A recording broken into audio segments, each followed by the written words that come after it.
Neville Goddard, The Power of Unlimited Imagination, Chapter 13, The Feeling of I. Your journey into this world of decay and death began with your feeling of I, for wherever you place that feeling, there you live. You can place your feeling of I in the mud of negation or on the lovely ground of positive assumption. Your feeling of I is always with you. It is your slave and your savior for wherever you go, there I am also. The 9th chapter of Numbers begins with Moses being given instructions by the Lord about how to erect a tabernacle or tent of testimony and move it across the desert. He was told, during the day, a cloud will cover the tabernacle, and at night it'll have the appearance of a pillar of fire. Whenever the cloud rises, the children of Israel must journey to the place where the cloud settles down. There the people must remain. It may rise once a week, once a month, or longer, but when it ascends, the children of Israel must journey. Now, a tabernacle is an elongated place of worship that is movable and covered with skin. You are that tabernacle. You are that temple, in parentheses, tabernacle, and the Spirit of God dwells within you as your I, capital I in quotes. A cloud is a garment of water or psychological truth that covers the I, capital I in quotes, and that to which it testifies. The cloud does not move in time, but is lifted up by the I it covers. According to my senses, I am now in the Palace Hotel. Let me lift the cloud from my testament by withdrawing the feeling of I from the evidence of my senses and move by placing my I in a predetermined state, and my whole world moves with me. Clothing myself in feeling, the cloud covers me as I testify to the state I have just entered. Closing myself in feeling of what it is your desire after it's made manifest. What does it feel like to occupy it? Clothing myself in feeling of your desired end. The cloud covers me as I testify to the state I have just entered. At this moment, you may have placed your feeling of I in an unlovely state, and unless you lift that cloud that covers you, you are anchored there and are incapable of changing the circumstances of your life. Now, this lifting of the cloud and placing your feeling of I in a more desirable state involves a death. For when the cloud rises, it breaks or kills, in parentheses, the cycle of recurrence you have been on. This is very much exactly what it is to change your state, to change your level of self-concept. I am all that is God right here. All self-concepts come out, go forth. They're all states. They're all temporary occupancies. We go from one to another all the time. Sometimes we just stay on one and just repeat the cycle over and over and over and over and over.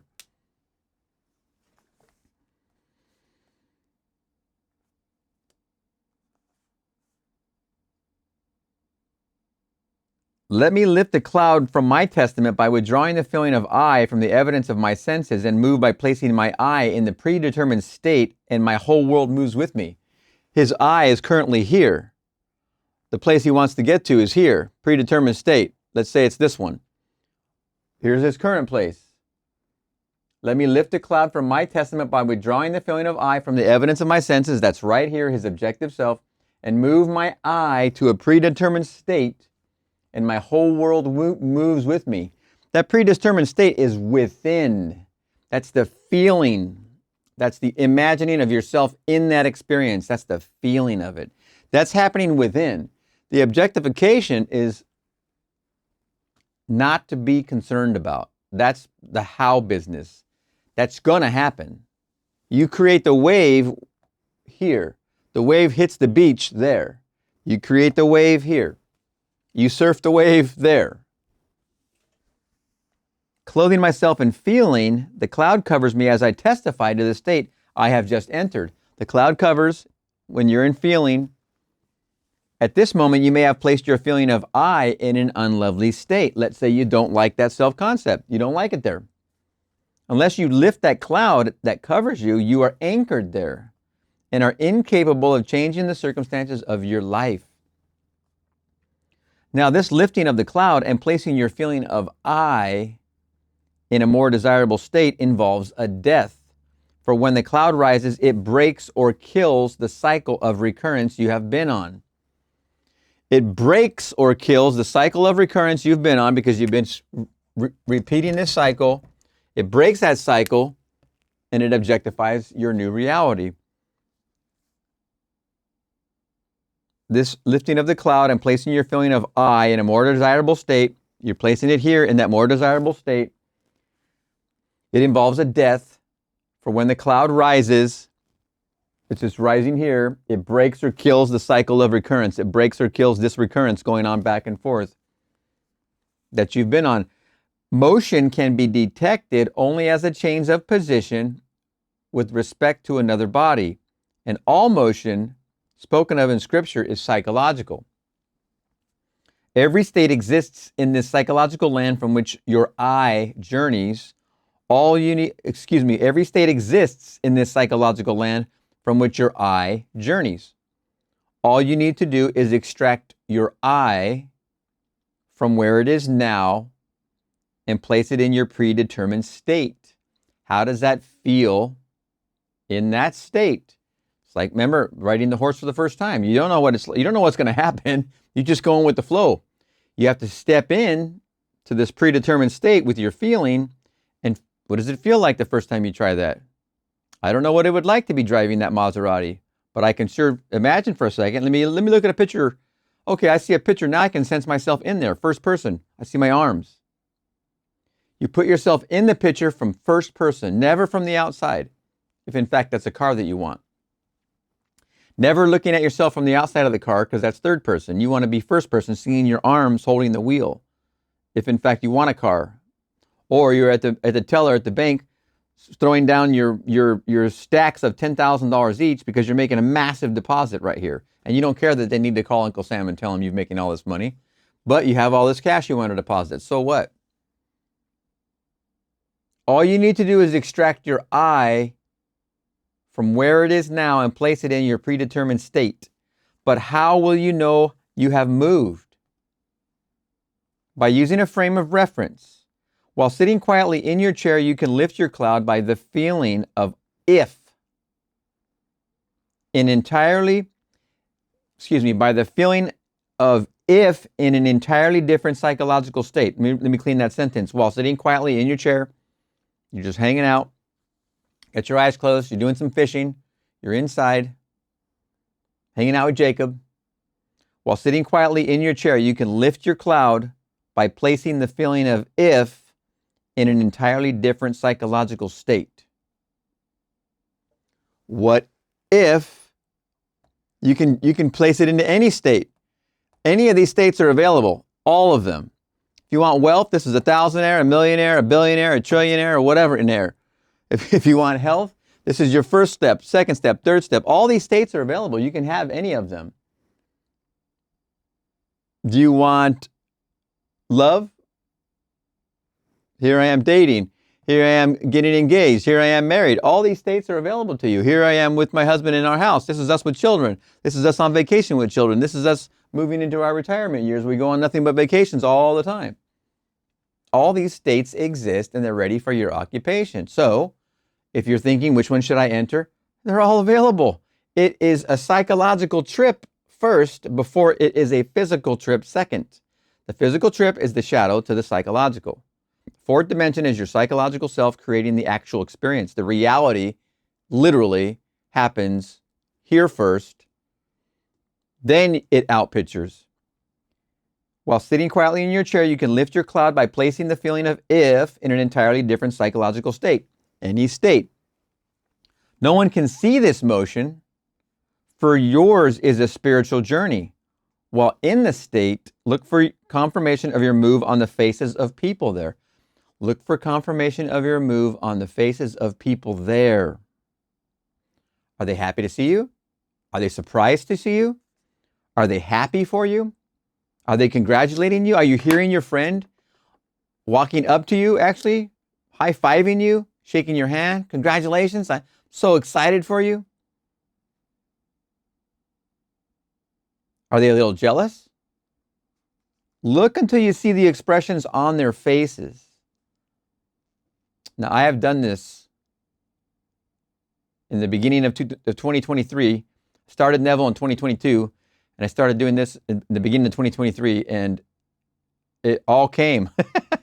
We're gonna get into that stuff later, but this part of your friend celebrating you is very profound and works wonders. Your friend, because your friend doesn't judge you. Your friend is your friend because they're your friend. They don't judge you. So that's why they're happy to see you. And when you put them in that place, celebrating your arrival to that level or that psychological dimension, and you put them there celebrating you, you were there. You're actually moved in. If there is a change in your feeling of I, you will find an automatic alteration in your usual expression of life. This is called detachment. So you are slowly detaching from here and you're occupying here. If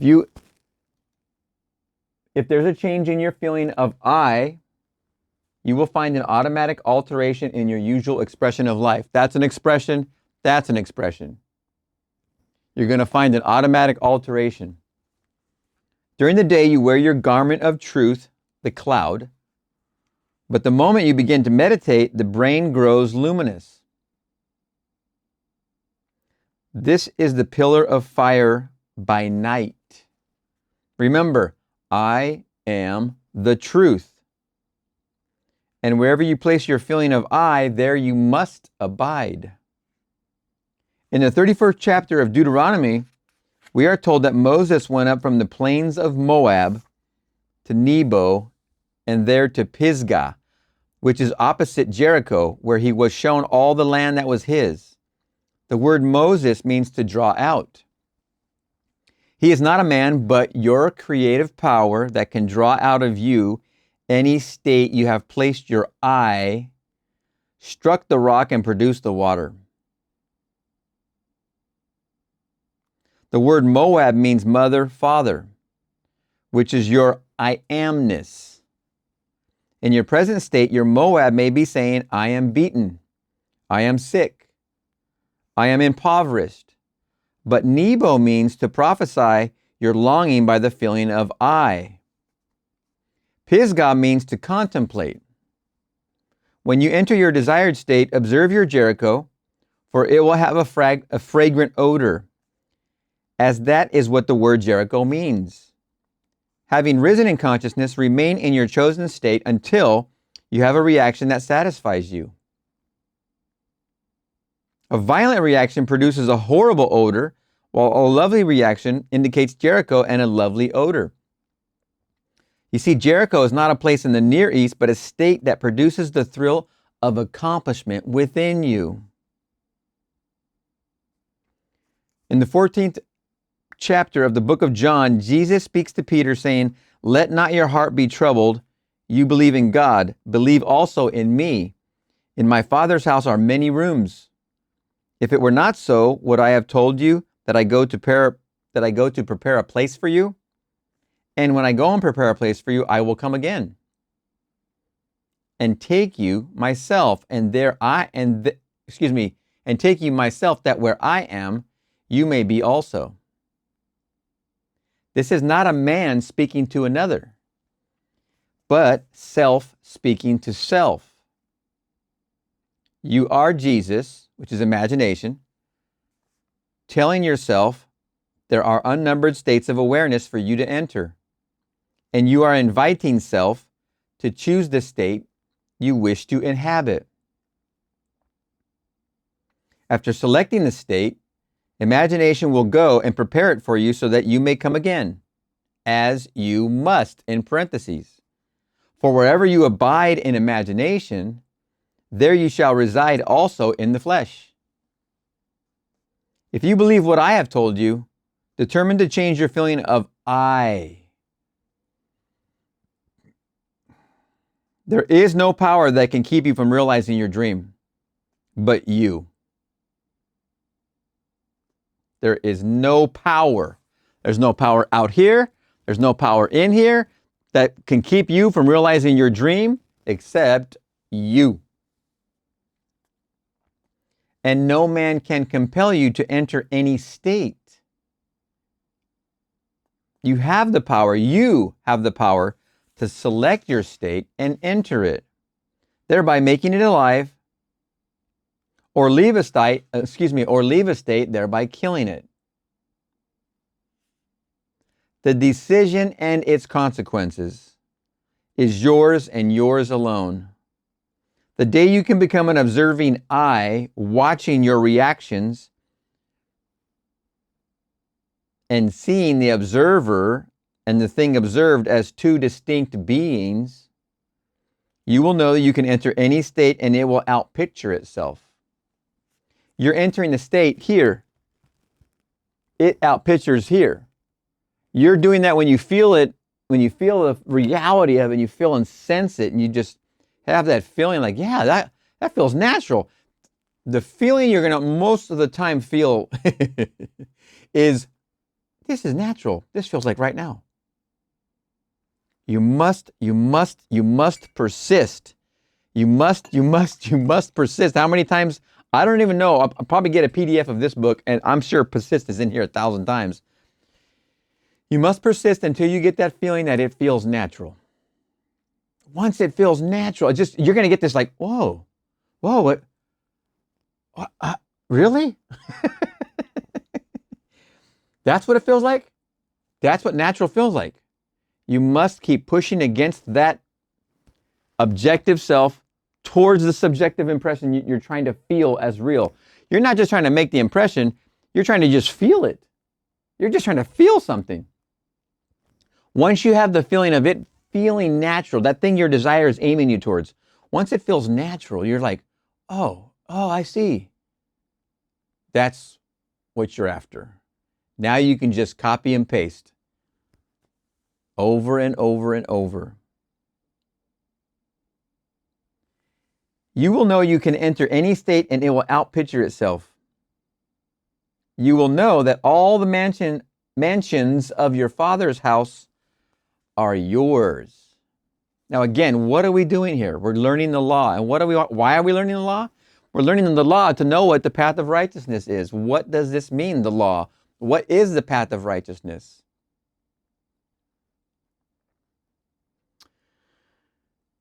The Count of Monte Cristo. Oh boy.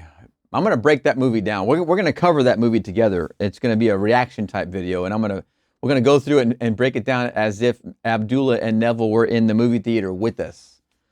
It is a great, great movie, but the main character was told, here's the main character, and through awful experiences, he had desire, and I'm not spoiling it, but he had desire to avenge those who wronged him. And whilst in prison, he met his father, the father. In the story, he's called the Abbey. This father imparted wisdom into the main character. The main character then, through feeling, released himself from prison. Wonderful, wonderful movie. And for 1934, just wow. For Neville and Abdullah to go see it at the theater, that's just mind-blowing, incredible. You will know that all the mansions of your Father's house are yours. When the main character in the story discovered what was shared with him by the Abbey, which were an inexhaustible amount of riches, that was him realizing how to use what the law was from the Abbey and how to use the law. That's the inexhaustible riches. That's the treasure spoken about, and how many countless stories, countless movies. There's always after a treasure, a hidden treasure, a sunken treasure, a treasure buried in a cave, a treasure buried in the ground. I'm here to tell you, this is the treasure. This makes wealth. This makes life. This makes death. This makes health. This makes love. This makes the experience of love. If you don't call that actual treasure, I don't know what you call it. I am, consciousness in parentheses, I am contains the whole of creation. That's I am. And out of I amness comes imagination. Where there is no consciousness, there's no imagination. Where there's no consciousness, there's no imagination. I am contains all consciousness, and out of consciousness is imagination. Without consciousness, there's no imagination. When you enter a state, your I am is having a psychological experience. When you think about a state, you have a subject and its object. But when you experience a state, you have unification. Wow, wow, wow. Postscript. Wow, what a wonderful little chapter. The teaching of truth deals with the feeling of I, for only through feeling can change come about. If you continue to have the same reactions, you have not changed your feelings. Remember, you're trying to pay attention to your reactions. Is the line long? Is the line short? Is it short at the register? Is it short at the gas pump? Is it long at the gas pump? Is it long at the register? Look at your reactions. My coworker said that again. Oh boy, they don't know how. What are your reactions? Catalog them. See what your reactions are to the things that are happening and what thoughts are flying in and out of your head and how are you reacting to those thoughts or what others say. Everyone's you pushed out. Excuse me. Note to self, eating before filming a video could be when it's nap time. Filming a video while nap time is not a good time. Take siesta first. Note over. Your world forever conforms to your inner assumption. Your world forever conforms to your inner assumption. Out of I amness, that's I amness, comes imagination. Oh my goodness, what a wonderful, wonderful chapter. Chapter 13, the feeling of I. And we're going to see you in the next chapter.